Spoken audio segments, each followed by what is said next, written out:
আসসালামু আলাইকুম। Welcome back to my channel Ruksana সRannaghor। আজকে আপনাদের সাথে চচ্চড়ি রেসিপি শেয়ার করব। এইভাবে চচ্চড়ি রান্না করলে খেতে খুবই মজার হয়ে থাকে। তো চলুন দেখে নেই কীভাবে মজাদার চচ্চড়িটা রান্না করব। তার জন্য আমি এখানে রূপচাঁদা মাছ নিয়ে নিয়েছি। আর মাছগুলো এভাবে ছোট ছোট করে পিস করে কেটে নিয়েছি। আর মাছগুলো খুব ভালোভাবে ধুয়ে পরিষ্কার করে নিয়েছি।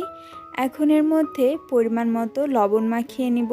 মাছের মধ্যে পরিমাণ মতো লবণ মাখিয়ে 10 মিনিট মতো এভাবে মাছটা রেস্টে রেখে দিতে হবে। তাহলে মাছের মধ্যে লবণটা ভালো মতো ঢুকবে আর চচ্চড়ির মাছটা খেতে কিন্তু দারুণ লাগবে।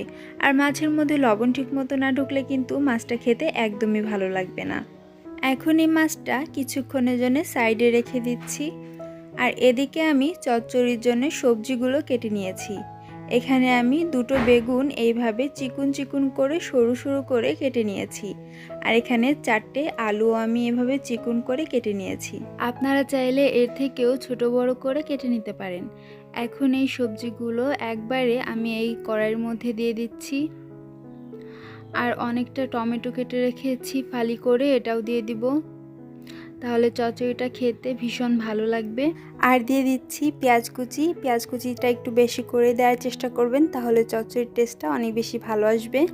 আর দিয়ে দিচ্ছি ফালি করে কেটে রাখা বেশ অনেকটাই কাঁচা মরিচ। ঝালের পরিমাণটা আপনাদের পছন্দ মতো দিবেন। আর দিয়ে দিচ্ছি ধনিয়া গুঁড়া, পরিমাণ মতো হলুদের গুঁড়া, সামান্য মরিচের গুঁড়াও দিয়ে দিচ্ছি। আর দিয়ে দিচ্ছি স্বাদ অনুযায়ী লবণ। এখন এর মধ্যে পরিমাণ মতো সয়াবিন তেল দিয়ে নিচ্ছি। আর সয়াবিন তেলটা দিয়ে তারপর একসাথে সব কিছু ভালো মতো হাত দিয়ে মেখে নিতে হবে। চচ্চড়িটা মশলার সাথে যত ভালোভাবে মাখা হবে চচ্চড়িটা কিন্তু ততই বেশি টেস্টি হবে। তাই আমি হাতে একটু সময় নিয়ে হাত দিয়ে খুব ভালোভাবে চচ্চড়িটা মেখে নিচ্ছি। চচ্চড়িটা মাখা হয়ে গেছে। এই পর্যায়ে আমি মাছগুলো দিয়ে দিচ্ছি। লবণ দিয়ে যেই মাছগুলো মেখে রেখেছিলাম সেগুলো এখন এই চচ্চড়ির মধ্যে দিয়ে দিব। আর এই মাছগুলো ভুনা করে খেতে বা ফ্রাই করে খেতেও ভীষণ ভালো লাগে। এখন মাছগুলো এই মশলার সাথে খুব ভালোভাবে একটু মেখে নিব। সবজির মধ্যে মাছগুলো খুব ভালোভাবে সেট করে নিয়েছি। আর এখন হাত ধুয়ে সামান্য পানি দিয়ে দিচ্ছি।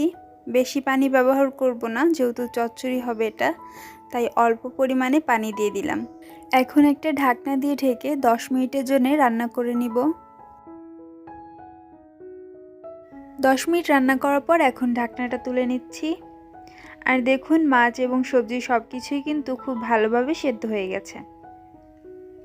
আর তরকারির কালারটাও ভীষণ সুন্দর এসেছে। এই পর্যায়ে আমি ভাজা জিরে গুঁড়োটা অ্যাড করে দিচ্ছি। চচ্চড়ির মধ্যে হালকা পানি থাকা অবস্থায় ভাজা জিরে গুঁড়োটা অ্যাড করে দিতে হবে, তাহলে চচ্চড়ি এবং মাছের মধ্যে ভাজা জিরে গুঁড়োটা খুব ভালোভাবে মিশে যাবে। এজন্য এই পর্যায়ে দিয়ে দিচ্ছি। আর এই পর্যায়ে চাইলে আপনারা লবণটাও চেক করে নিতে পারেন সব ঠিকঠাক আছে কিনা। আমি আবারও কিছুক্ষণের জন্য ঢাকনা দিয়ে ঢেকে রাখছি। আর যখন দেখব চচ্চড়ি থেকে পানিটা একদম শুকিয়ে গিয়েছে ওই পর্যায়ে ঢাকনাটা তুলে আমি কিছু ধনিয়া পাতা অ্যাড করে দিচ্ছি। তাহলে চচ্চড়িতে খুব সুন্দর একটা ফ্লেভার অ্যাড হবে। আর যারা ধনিয়া পাতা পছন্দ করেন না তারা চাইলে বাদ দিতে পারেন।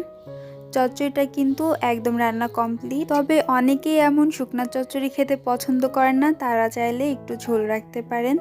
তবে আমি চচ্চড়িটা সবসময় এমনই শুকনাই পছন্দ করি, তাই একদম পানিটা শুকিয়ে নিয়েছি।